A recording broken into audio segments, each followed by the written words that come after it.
What if the greatest scientific genius in history spent most of his life not on gravity, but on decoding ancient secrets, biblical prophecies, and spiritual alchemy? You've probably never heard that side of Isaac Newton. And that's not a coincidence, because they've gone to great lengths to bury it. See, we've been taught to picture Newton as the ultimate rationalist, a cold, calculating mind obsessed with numbers and laws, the man who tamed the cosmos with math and turned mystery into mechanics. But here's the truth they don't want you to know. Newton believed the universe wasn't just a machine, it was a divine living system. And behind every equation was a sacred pattern, a hidden spiritual architecture. He believed you could commune with nature's soul, and that alchemy was the way. In fact, Newton wrote over 1,000,000 words on alchemy, prophecy, and esoteric symbolism, more than he ever wrote about physics. And it wasn't some hobby on the side. It was his life's work. Now let's be clear, Newton wasn't trying to turn lead into gold the way you've heard. That was the cover story. What he was really chasing was the transformation of the soul. Because in alchemy, lead is the heavy, unconscious self. Gold is the awakened, divine self. And the philosopher's stone, that's not a rock, it's a spiritual key to ascend from matter into light. And if you think that sounds mystical, even crazy, you're not alone. That's why Newton hid this work from the public. He believed it was too sacred and too dangerous for unprepared minds. But here's the twist. Centuries later, we're finally ready to understand what he discovered. So in this video, we're going to unlock Newton's secret teachings, the alchemical symbols, the divine timelines, his vision of Christ consciousness, and the hidden science of spiritual transformation. And we'll connect it directly to the awakening that so many of us are experiencing right now. Because this isn't just a story about Newton's past. It's a prophecy about your present. And by the end, you may realize you were the alchemist he was writing to all along. Let's begin with something you won't hear in any science textbook. Isaac Newton believed in a creature that devours the sun. It wasn't a myth. It wasn't a metaphor. In his private manuscripts, Newton obsessively studied a symbol from the alchemical tradition known as the green lion. And to him, it wasn't superstition. It was a cosmic key. See, in classical alchemy, the green lion is one of the most mysterious and sacred images. It shows a vivid green beast, mouth wide open, swallowing the golden sun whole. To the untrained eye, this looks like madness. But Newton believed this image encoded one of the core mechanisms of the universe. So what did it mean? The green lion represents a volatile, transformative energy, what alchemists call the universal solvent. It was the essence that could break down even the hardest material forms. Something that could dissolve gold, not just physically, but symbolically. Now here's where it gets deep. In Newton's notes, he connects this green lion not just to physical reactions in the lab, but to a spiritual process, the breaking down of the false self, the ego, the rigidity of human thought. In his eyes, the sun symbolized not just metal, but the conscious identity. The crown we build from achievements, knowledge, persona. And the green lion? It was the force of inner dissolution, the energy that devours your ego so your true light can emerge. That's why Newton wasn't just doing experiments. He was engaging in what many would call today ritual transmutation. His lab wasn't just a place of measurement, it was a temple. Each chemical reaction was a mirror of inner transformation. Modern researchers have even uncovered coded diagrams in Newton's alchemical papers that map spiritual ascent onto chemical procedures. Boiling, fermenting, distilling. These weren't just material processes, they were psychological and mystical stages. To Newton, matter wasn't dead. It had spirit. And the green lion was one of the sacred forces in nature that could break open the soul. Why green?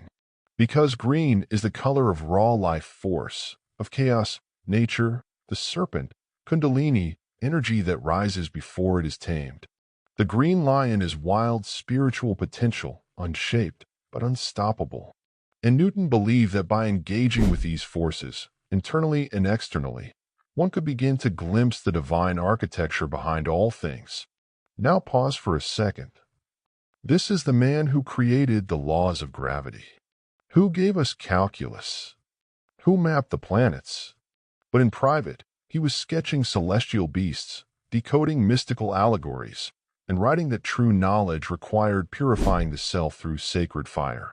He was building an entire cosmology, where every transformation in the lab echoed a transformation in the soul. This wasn't about turning lead into gold. This was about turning suffering into wisdom, ego into light, and material world into a ladder toward God. The green line wasn't just a symbol. It was an initiation. And Newton walked through it, over and over again. Now, here's where this fits the bigger picture. This chapter of Newton's life shows us that he wasn't trying to master the universe by force. He was trying to align himself with it, to become a vessel through which nature could express its divine intelligence. He wasn't just calculating the cosmos. He was listening to it, channeling it, becoming part of its sacred rhythm. And that leads us to something even more astonishing. Once Newton started seeing nature as encoded with spiritual messages, he began to look for those same patterns in time itself.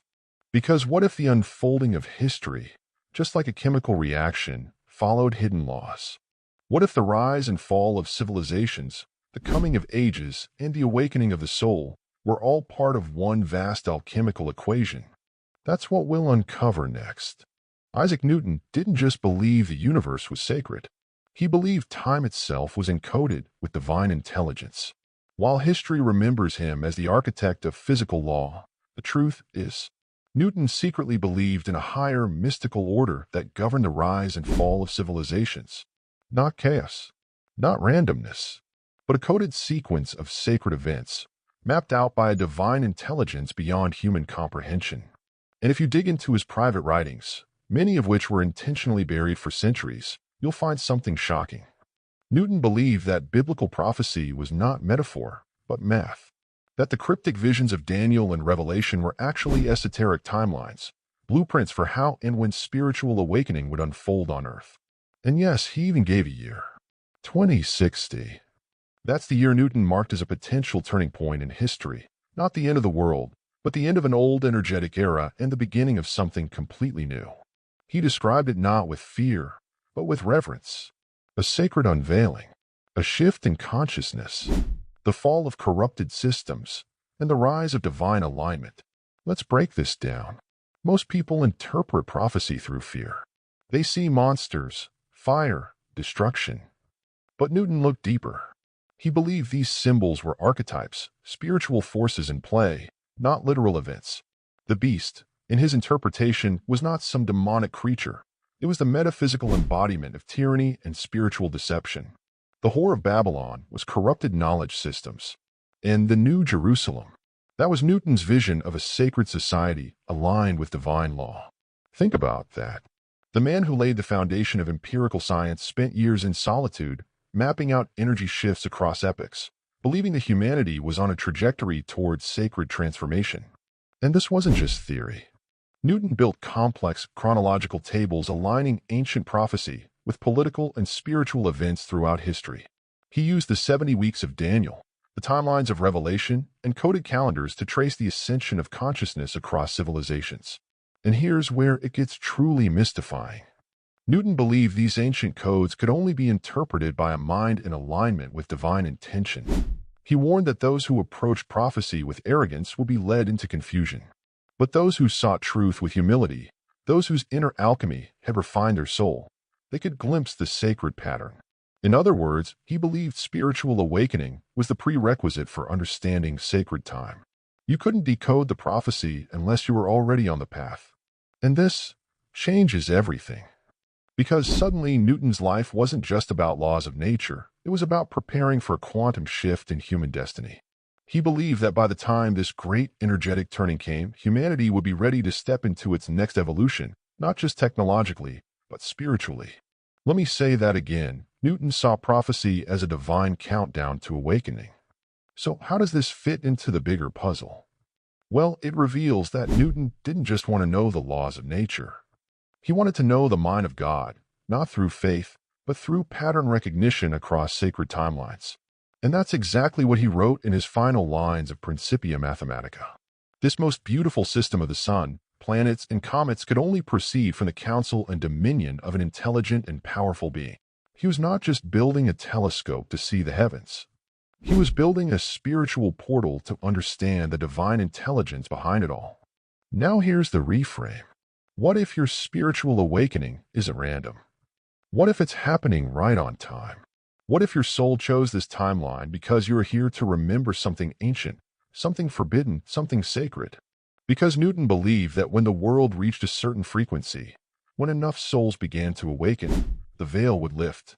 And in that moment, what was once seen as myth would be understood as cosmic memory. In the next chapter, we'll explore exactly what Newton thought was blocking this divine alignment.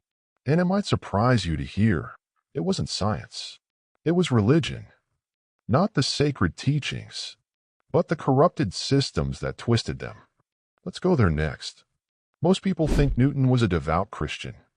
He was, but not in the way the church wanted.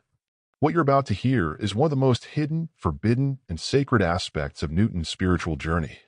Because Newton didn't just study the Bible. He decoded it. He believed that the original teachings of Christ had been hijacked, manipulated by power structures, and buried under centuries of dogma. And behind the veil of orthodoxy, he believed there was something extraordinary. A secret message about spiritual ascension, divine memory, and the true architecture of awakening. Let's start with the most radical thing Newton ever wrote. He rejected the doctrine of the Trinity, the central pillar of mainstream Christianity, not because he was faithless, but because he believed it wasn't in the original teachings of Christ. Newton spent decades researching the early church, combing through scripture, historical documents, and obscure theological tracts. What he discovered shocked him. There was no mention of the Trinity in the early Christian texts until centuries after Jesus' death. To Newton, this wasn't a theological error, it was a spiritual corruption. He believed the true message of Christ had been mystical, esoteric, and empowering, not hierarchical or fear-based. And here's the powerful shift. In Newton's personal theology, Christ was not meant to be worshipped as an idol. He was meant to be understood as a divine prototype, a blueprint for the awakened human being. Think about that. To Newton, Jesus wasn't just a savior. He was the first spiritual alchemist, a living philosopher's stone who showed us how to transmute the self, align with divine law, and embody the cosmic frequency of love, truth, and light. In modern spiritual language, we would call this Christ consciousness. And Newton believed that each of us had the potential to awaken it, if we could purify the self, elevate the mind, and align with sacred natural law. This wasn't symbolic for Newton. He believed the teachings of Christ had encoded real spiritual technologies, transmutation through suffering, the embodiment of divine frequency, the power of sacred intention and will, the connection between word, vibration, and creation. And here's the chilling part. Newton never published these beliefs during his lifetime. Why? Because denying the Trinity in 17th century England wasn't just controversial, it was illegal. You could lose your title, your freedom, or worse. So Newton hid his writings in coded documents, secret marginalia, and private letters never meant for public eyes.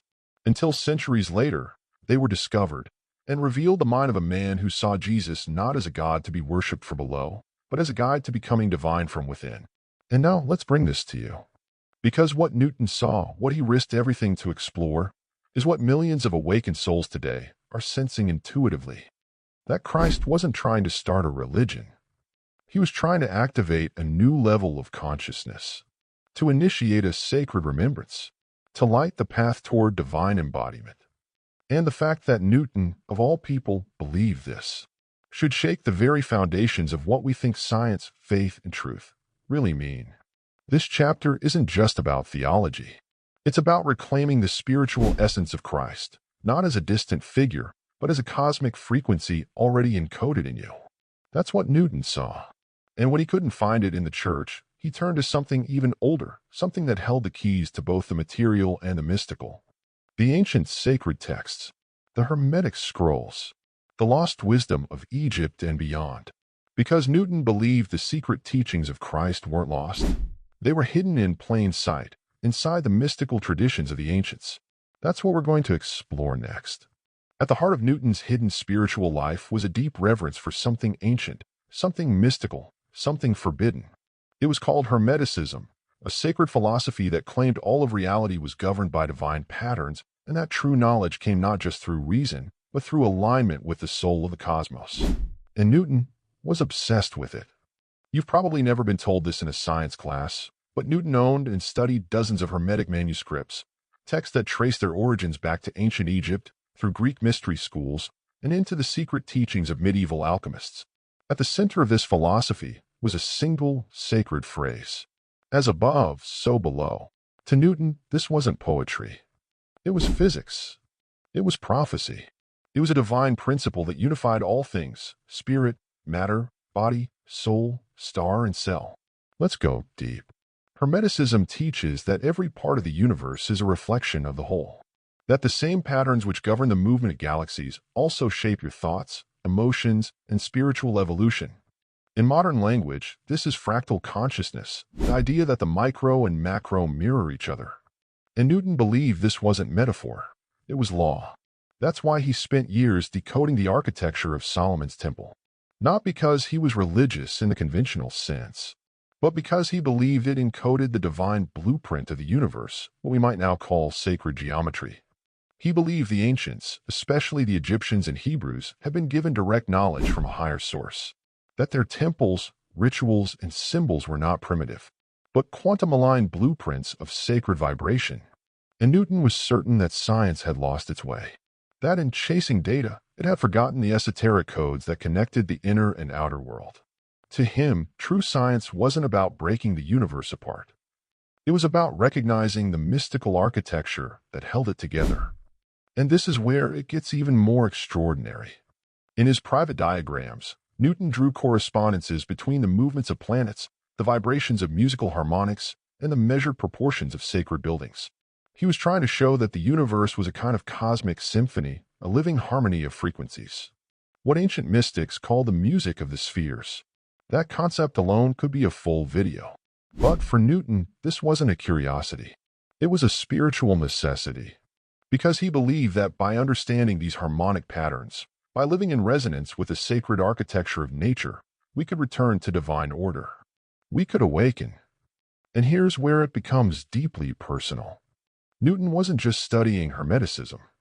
He was living it. When he observed planetary motion, he wasn't just recording numbers.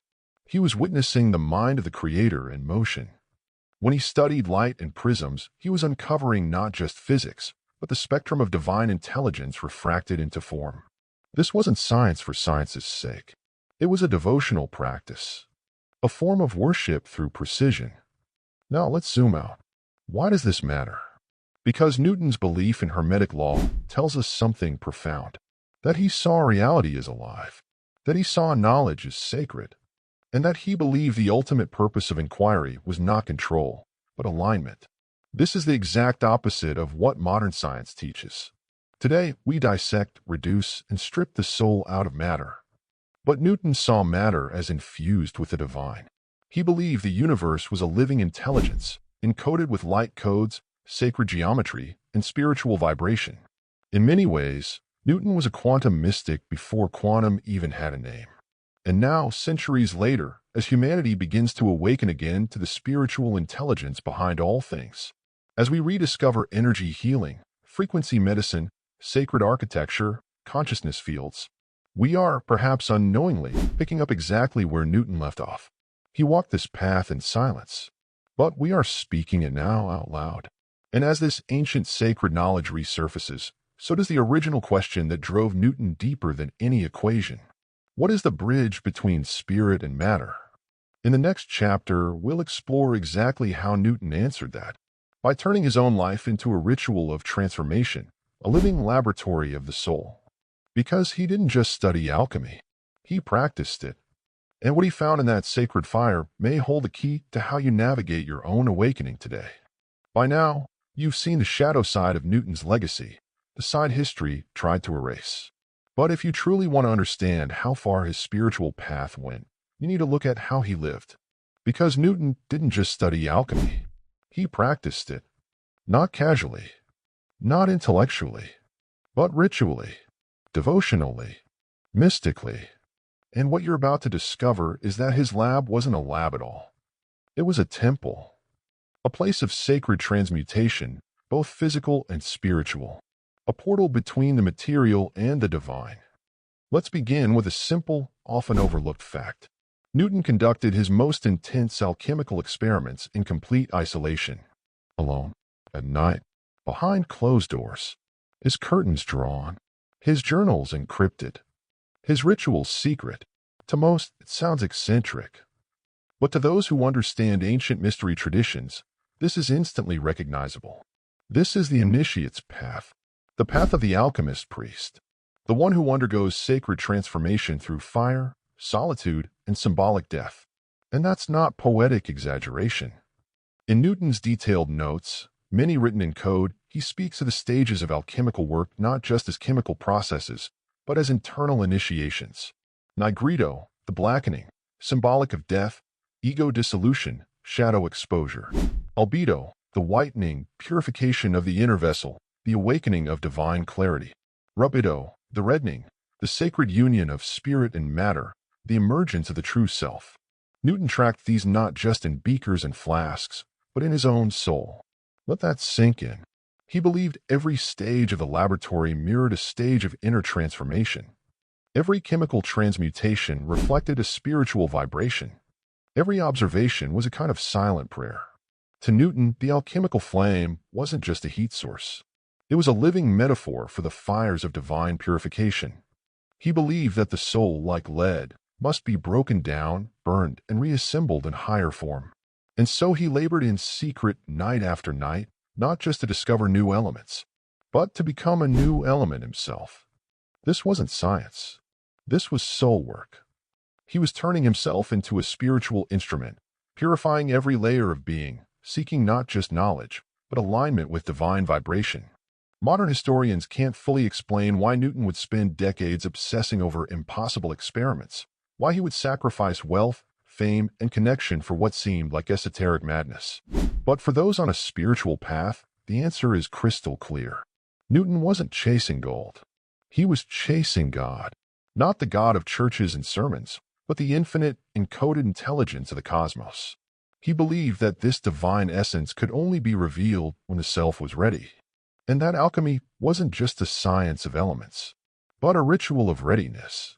And this changes everything, because it reframes Newton not as a man of cold logic, but as a mystic operating in divine solitude.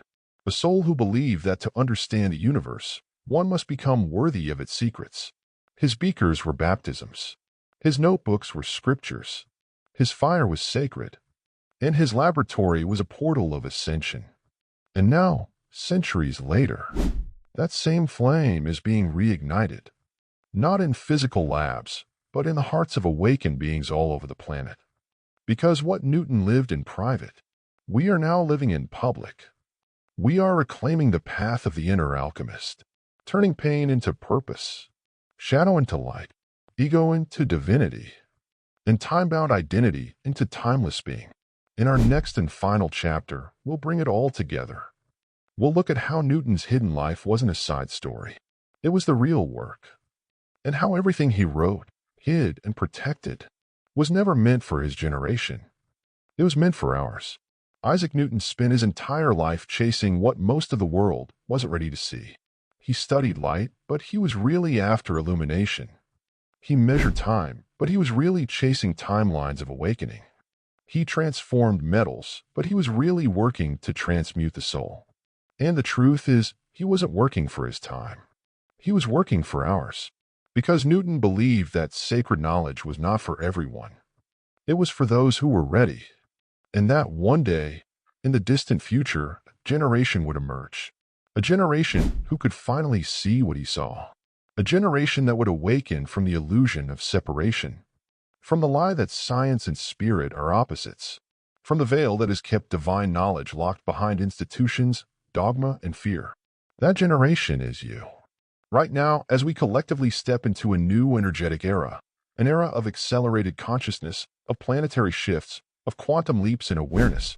Newton's secret work is rising back to the surface.